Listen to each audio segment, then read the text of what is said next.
Alors, le contrôle de gestion, d'abord, vous remarquerez que c'est une activité qui est liée à l'information. Hein, le contrôle de gestion, il donne des informations, il met en place des outils pour la récolter et il donne des informations sur l'état de l'entreprise. Hein, mais on va voir que cette information, eh bien, elle va déboucher sur de la communication. Donc, de l'information du contrôle de gestion, on va arriver à une communication nécessaire. Alors, on parle là aussi de la stratégie générale, qui est décomposée en objectifs. Ces objectifs sont le plus souvent quantitatifs, et donc chaque fonction, chaque partie de l'organisation va se voir confier un objectif.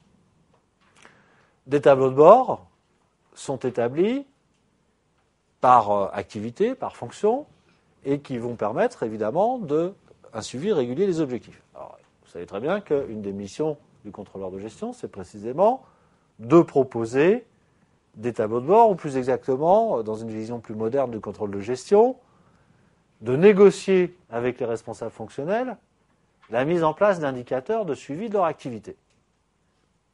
C'est plutôt comme ça, en tous les cas, que ça devrait se passer. Le contrôle de gestion vise par l'exploitation du système d'information, donc à contrôler, mesurer et analyser l'activité d'une organisation. Et ça passe effectivement par ces instruments de collecte d'informations qui sont les tableaux de bord, mais il y a aussi évidemment d'autres outils de collecte de l'information. Le contrôle de gestion va ensuite apporter des éléments d'information, va rapporter ces éléments d'information, après les avoir synthétisés et traités, au manager supérieur de l'entreprise. Et donc on va avoir des informations au plus haut niveau sur l'atteinte des objectifs.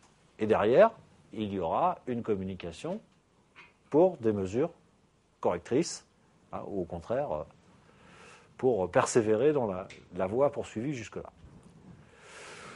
Au final, on sait très bien que le contrôle de gestion ne peut pas être assimilé à un organe opérationnel, puisque sa mission essentielle, c'est échanger des informations, faire remonter et communiquer des informations. Cette mission essentielle se poursuit par des activités de communication avec l'ensemble de la ligne hiérarchique. Alors ça, c'est extrêmement important. À la fois, je vous parlais tout à l'heure des indicateurs des tableaux de bord. Vous devez absolument impliquer un responsable fonctionnel dans la construction de son tableau de bord. C'est son tableau de bord, c'est le tableau de bord de son activité, et donc il doit être absolument associé à la définition des indicateurs. Ce qui veut dire que le contrôleur de gestion qui se contente de balancer son tableau de bord, à mon avis, il a déjà à moitié échoué. Il faut vraiment que ce soit approprié par le responsable des chiffres qui vont être produits. Donc il y a déjà une communication pour savoir qu'est-ce qu'on veut, comment on mesure, etc. Et ensuite, il va y avoir une communication à partir du moment où il y a des écarts entre les objectifs prévus et les résultats atteints. Et donc, il doit y avoir une communication entre le contrôleur de gestion et le responsable fonctionnel, par exemple, pour la mise en œuvre de moyens de correction, des moyens de combler l'écart entre prévision et réalisé. Donc, le contrôle de gestion, vous pouvez l'affirmer, c'est quelque part une activité de communication. Ce n'est pas que ça, mais c'est une activité de communication.